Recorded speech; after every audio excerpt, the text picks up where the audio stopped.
Hello everyone, welcome to market investment. मैं हूं राहुल गुप्ता। स्वागत करूंगा आप सभी का हमारे चैनल मार्केट इन्वेस्टमेंट में।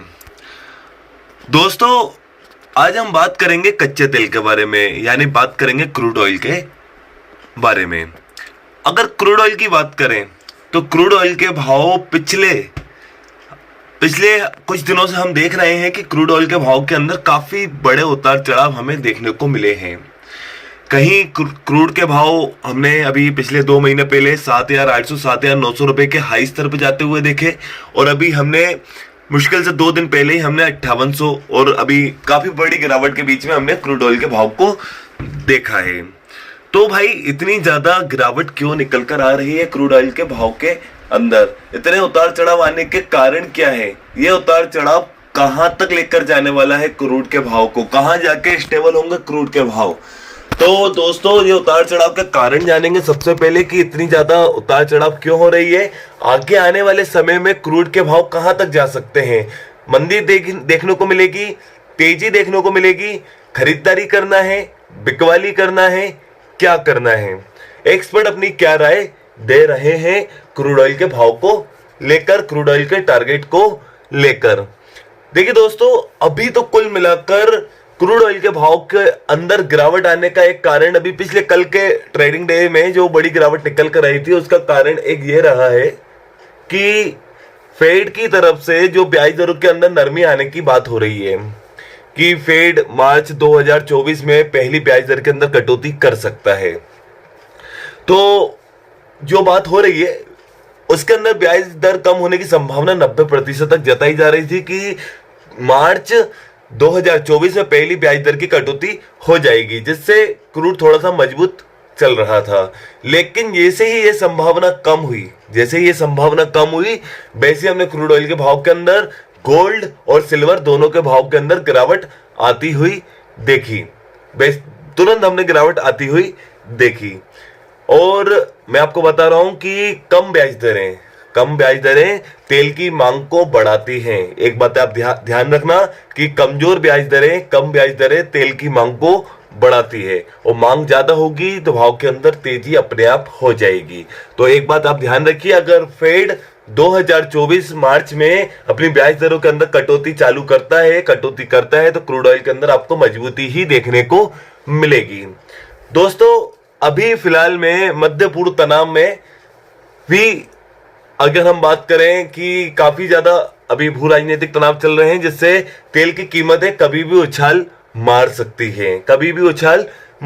हैं। इजराइल हमास को लेकर जो युद्ध चल रहा है, तो जो तनाव चल रहा है वो अभी भी रुका नहीं है। पल पल में बातें हो रही हैं कि इस युद्ध के ऊपर विराम लगने की बातें चल रही है।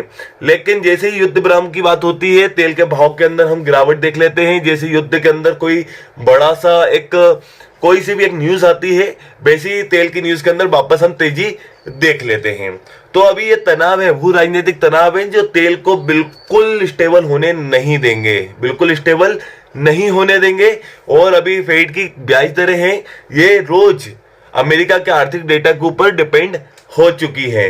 क्रूड ऑयल की इन्वेंट्रीज के ऊपर आपको नजर रखना है। लेकिन जहां तक एक्सपर्ट की बात करें, एक्सपर्ट ने लगातार तेजी ही बताई है क्रूड ऑयल के ऊपर। क्रूड ऑयल के अंदर आपको फाइनली तेजी ही देखने को मिलेगी। गिरावट आएगी, सीमित रहेगी। गिरावट अगर आती है तो सीमित गिरावट ही आपको देखने को मिलेगी। देखिए, अभी दुनिया भर में कमजोर मांग निकल कर आ रही है क्रूड ऑयल की। मंदी का एक दौर चल रहा है, आर्थिक देखा जाए तो हल्की मंदी का सामना अभी हमारी दुनिया कर रही है। लेकिन आने वाले समय में फेड अपनी ब्याज दरों के अंदर कटौती करता है, और फेड ने अनुमान लगाया है, और कई निवेशकों ने, अर्थशास्त्रियों ने अनुमान लगाया है कि ये मंदी थोड़ी दूर हो सकती है। मंदी दूर होगी तो मांग के अंदर तेजी आएगी तो क्रूड ऑयल के भाव आपको मजबूत होते हुए दिखेंगे। तो फाइनली अगर बात करें, क्रूड के अंदर गिरावट अगर आपको देखने को मिलेगी तो काफी सीमित गिरावट आपको देखने को मिलेगी, और जैसे अगर गिरावट आती है तो वैसे आपको बहुत अच्छी रिकवरी भी देखने को मिलेगी। तो क्रूड के अंदर जितनी गिरावट होना थी ऑलमोस्ट हो चुकी है। इसके बाद अगर गिरावट होना है तो सीमित गिरावट होना है, सीमित दायरे तक होना है। लेकिन यहां से मतलब बाइंग बनती है लेकिन बॉटम से बाइंग बनती है, बिल्कुल बॉटम अगर आपको क्रूड की मिलती है, जैसे कि अभी हम लास्ट टाइम बात करें या कल की बात करें 5800 का प्राइस, 5700, 5800, 5900, अगर ये भाव मिलते हैं तो खरीदारी बनती है। भाव ऊपर की तरफ जा सकते हैं, एक्सपर्ट का मानना है, लेकिन एक्सपर्ट आपको लगातार निवेशकों को सलाह देता है कि भाई कितने ही नीचे से क्यों ना पोजीशन बनाए, लेकिन एक प्रॉपर स्टॉप लॉस होना बहुत जरूरी है। भले पोजीशन आपकी और 200 रुपए नीचे से क्यों ना हो, लेकिन उसके बाद भी आपको स्टॉप लॉस होना बहुत जरूरी है, क्योंकि मार्केट के अंदर भारी उतार चढ़ाव है जो मार्केट को बहुत ज्यादा अनस्टेबल करके रखे हुए हैं, और भू राजनीतिक तनाव भी है, मंदी की संभावना भी है, ब्याज दर की न्यूज भी है, तो बहुत सारी चीजें। अमेरिका के आर्थिक डेटा है, डेटा अच्छे आएंगे तो आपको मांग में तेजी दिखेगी। अगर डेटा के अंदर खराबी आई तो फिर मंदी की तरफ लेकर जाएगा, मांग के अंदर कमी आएगी। भू राजनीतिक तनाव बढ़ते हैं तो मार्केट अनस्टेबल और ज्यादा हो जाएगा। विदाउट स्टॉप लॉस काम ना करें, बाय ऑन डिप पर चले, निचले स्तर पर बाइंग करें, एक स्टॉप लॉस लगाकर बाय करें। अगर गिरावट आती है तो तेज रिकवरी आएगी, लेकिन विदाउट स्टॉप लॉस मार्केट के अंदर काम नहीं करना। एक एक न्यूज, एक एक अपडेट के ऊपर नजर रखकर अपनी पोजीशन बनाना है, एक एक डेटा के ऊपर नजर रखकर अपनी पोजीशन बनाना है। दोस्तों, सामने स्क्रीन पर मैंने आपको अपना पर्सनल व्हाट्सएप नंबर प्रोवाइड करके रखा है। वो नंबर मैंने आपको इसलिए प्रोवाइड करके रखा है, मेरा कमोडिटी मार्केट से रिलेटेड एक व्हाट्सएप डिस्कशन ग्रुप चलता है, जिसमें मैं गोल्ड, सिल्वर और क्रूड ऑयल, नेचुरल गैस और बड़ी मतलब सारी कमोडिटीज को लेकर जो भी न्यूज होती है, जो भी अपडेट होता है, तुरंत व्हाट्सएप के माध्यम से आप तक पहुंचाने की कोशिश करता हूं। अगर आप भी मेरे कमोडिटी ग्रुप में ऐड होना चाहते हो तो सामने दिए हुए नंबर पे आप मुझे व्हाट्सएप पे मैसेज कीजिए, मैं आपके नंबर को अपने व्हाट्सएप ग्रुप में ऐड कर दूंगा।